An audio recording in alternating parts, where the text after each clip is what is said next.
everybody, Allison here, and in today's video I want to talk with y'all about Schwab.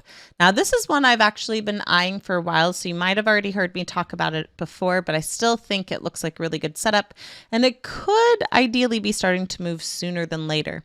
The reason I like this setup is because it has this really great squeeze that's been happening on the daily chart after printing some true lows and this overall consolidated range.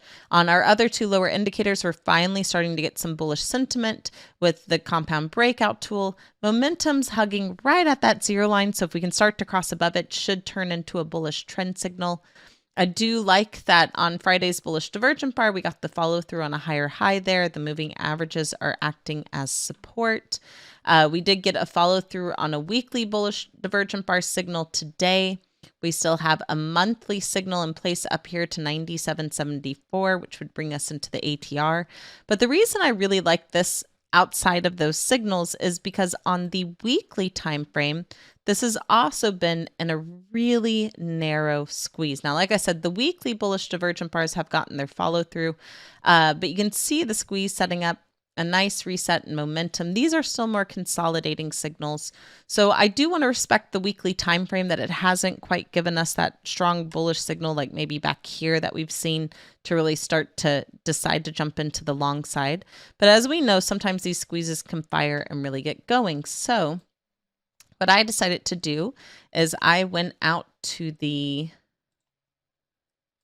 December monthly expiration and I jumped into the 100 call, and I got into this for around $1.50. I want to say it's $1.58 for my fill maybe, so it's a little bit less than what I paid for the trade. The reason I chose the $100 strike is one, it's well within my risk tolerance. So if this decides to get going, right, I think 100 is a nice psychological level. If it really breaks past that with all the energy tied into these squeezes, could easily start to go in the money. But I also chose this level too because let's say it starts to stall out a little bit.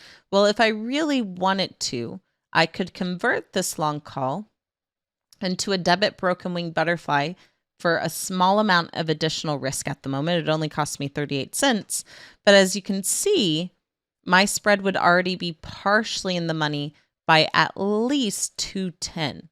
So what that tells me is if I am concerned that this could continue to get stuck here going into the December monthly expiration, I have a way to manage it and still try and lock in a win, or at the very least protect my capital, and still gives me a forgiveness factor to the upside if it does decide to press higher and go in the money. So certainly something I am watching here. I like the look of this chart. Like I said, I am in the trade at $100, and we'll see if these daily and weekly squeezes can start to fire before that December monthly expiration comes around. Thank y'all so much for joining me. As always, may the trade be with you, my fellow Jedis, and I look forward to talking to you next time. Bye. Hey, Allison Ostrander here, Director of Risk Tolerance at Simpler Trading. Thanks for watching the video. If you enjoyed this video, please be sure to like and comment down below to help us out. Also, be sure to subscribe and click the bell icon so you can get notified when we release our next video. And if you want to watch us trade in real time using our own money, go to simplertrading.com to learn how to sign up. As always, may the trade be with you, and we'll see you in the next video. Bye.